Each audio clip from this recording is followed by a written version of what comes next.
আসসালামু আলাইকুম রহমতুল্লাহি ওবরকাতুহ। সম্মানিত দর্শক, যারা রাজনীতি করেন, ক্ষমতা লাভ করেন, রাজনৈতিক ক্ষমতা এবং রাষ্ট্রের যে সিংহাসন, সেই সিংহাসনে বসেন এবং ক্ষমতা লাভের পর মানুষের মধ্যে দুটো আকাঙ্ক্ষা জাগে।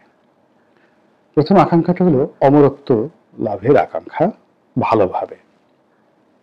দ্বিতীয় আকাঙ্ক্ষা হলো প্রতিহিংসা গ্রহণ করার বা প্রতিহিংসা চরিতার্থ করার আকাঙ্ক্ষা ক্ষমতা লাভের পর। তো এই যে যারা প্রতিহিংসা চরিতার্থ করতে চান, জুলুম করতে চান, অত্যাচার করতে চান, তাদের জন্য এই পৃথিবীতে তিনটি নিকৃষ্ট ধারণ রয়েছে। সাম্প্রতিক সময় একেবারে লেটেস্ট, সেটা হলো এডলফ হিটলার, জার্মানির স্বৈরশাসক, ফ্যাসিস্ট, এবং যিনি কিনা একটা যুদ্ধ, মহাযুদ্ধ পৃথিবীতে বাঁধিয়ে দিয়েছিলেন।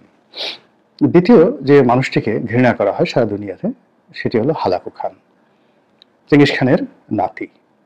আর তৃতীয়, তিনি হলেন চেঙ্গিস খান। তো গত 1000 বছরে মানব জাতির ইতিহাসে যদি প্রতিহিংসা পরায়ণ, ধ্বংসাত্মক এবং রাষ্ট্রের ক্ষমতাকে ব্যবহার করে রক্তের যে গঙ্গা বা রক্তের যে নদী এই পৃথিবীতে যারা বইয়ে দিয়েছেন, তাদের মধ্যে এই তিনজন সবার ঊর্ধ্বে।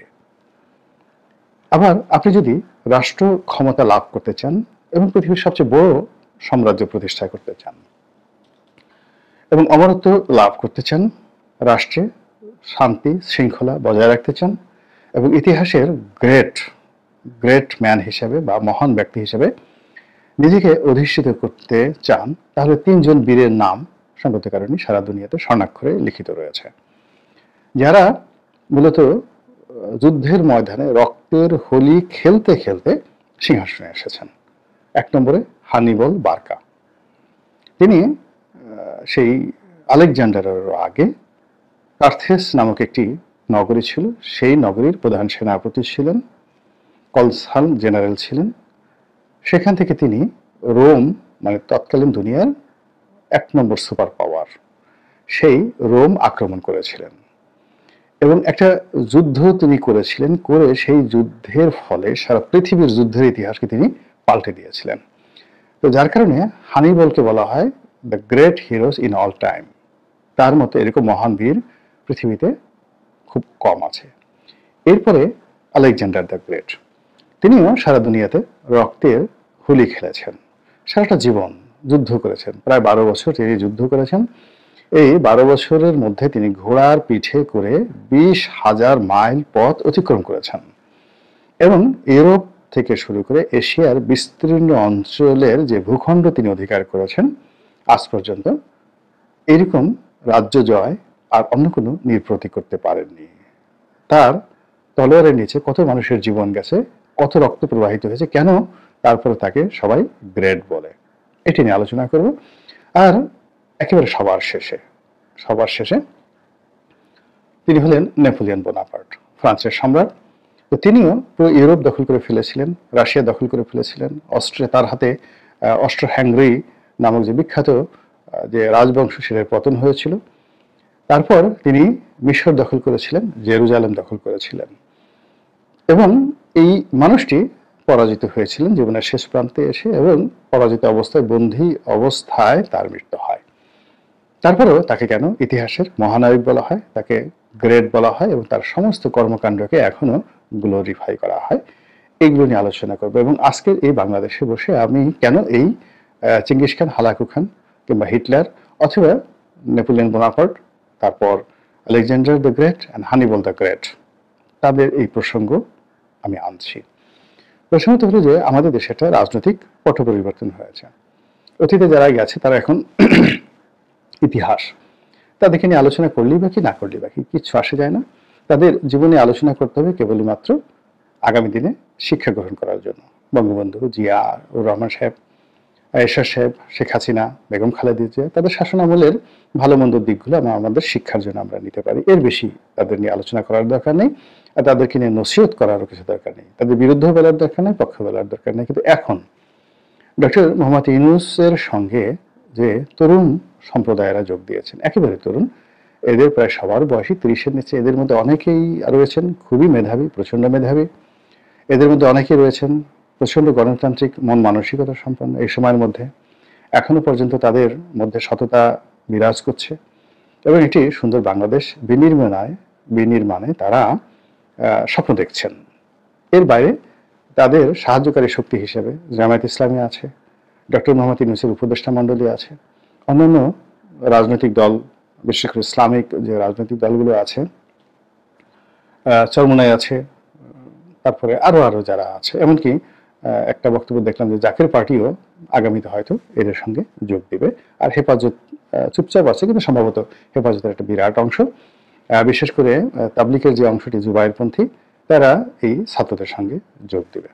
ফলে আগামীর যে রাজনীতির মেরুকরণ বা রাজনীতির বিভাজন, রাজনীতির বিজয় জয় পরাজয়, এটি অনির্ধারিত। আমরা এখন খুব স্পষ্ট করে বলতে পারছি না যে ছাত্ররা বা ডক্টর ইউনূসের নেতৃত্বে যে রাজনীতির মেনুকরণ আছে এটি বিএনপির দ্বারা পরাজিত হবে এবং বিএনপি ভীষণভাবে তারা জয়লাভ করবে, এই কথা আমরা এখন কিন্তু বলতে পারছি না।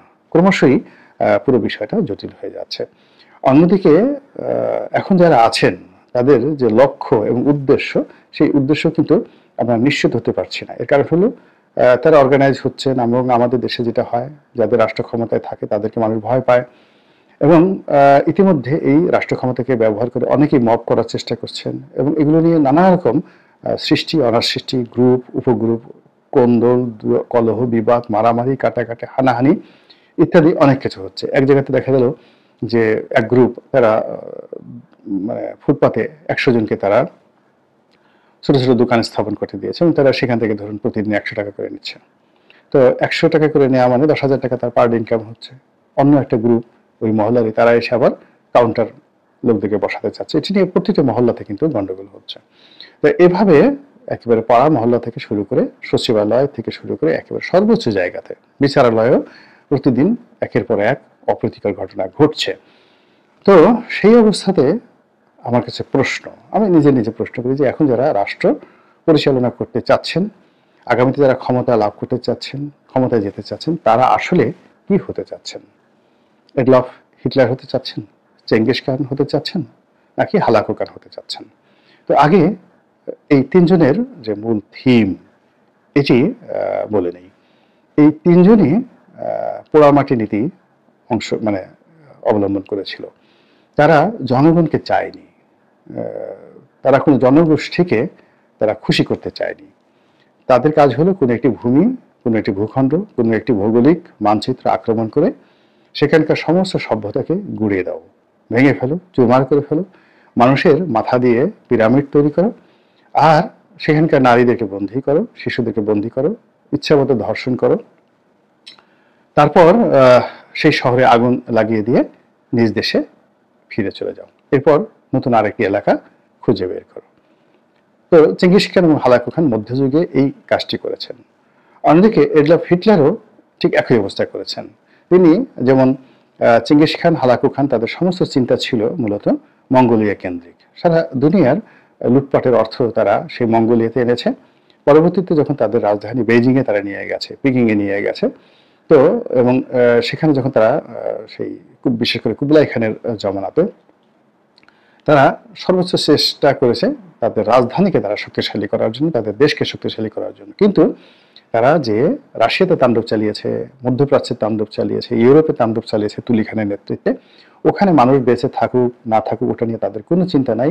তারা 1,00,000 মানুষ মারা যাক, বিনিময়ে তাদের কাছ থেকে যদি 100 দিনার মানে 100 স্বর্ণমুদ্রা পাওয়া যায়, এটিকে তারা গুরুত্বপূর্ণ মনে করেছে। 1,00,000 মানুষের জীবনের সাথে 100 স্বর্ণমুদ্রা। তারা কোথাও মানুষকে নিয়ে ভাবেনি, সভ্যতাকে নিয়ে ভাবেনি, এবং এই কারণে কি হলো, তারা ইতিহাসের এই কুখ্যাতি অর্জন করেছে এরা। আর অন্যরা আক্রমণ করেছে, প্রতিপক্ষকে পরাজিত করেছে এবং যুদ্ধের ময়দানে তারা নিষ্ঠুরতা দেখায়নি, কিন্তু যুদ্ধ করেছে, রক্তপাত হয়েছে।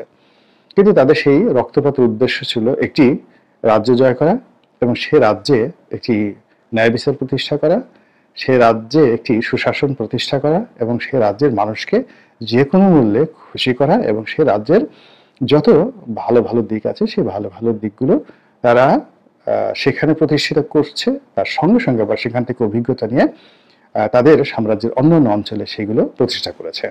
আপনারা জানেন যে এখনো বিশ্বের আইন কানুনের ইতিহাসে দ্য কোড অফ নেপোলিয়ন খুবই গুরুত্বপূর্ণ। নেপোলিয়ন যে বিধি ব্যবস্থা, আইনি ব্যবস্থা গড়ে তুলেছিলেন, ওটিকে বর্তমান জমানাতে সবচেয়ে গুরুত্বপূর্ণ আইনের যে আধার, সেই আইনের আধার হিসেবে বিবেচনা করা হয়। এখন উনি অনেক যুদ্ধে পরাজিত হয়েছেন। তার যুদ্ধে সৈন্যবাহিনী থেকে শুরু করে সাধারণ মানুষের কোটি কোটি মানুষ যাকে বলে ক্ষতিগ্রস্ত হয়েছে।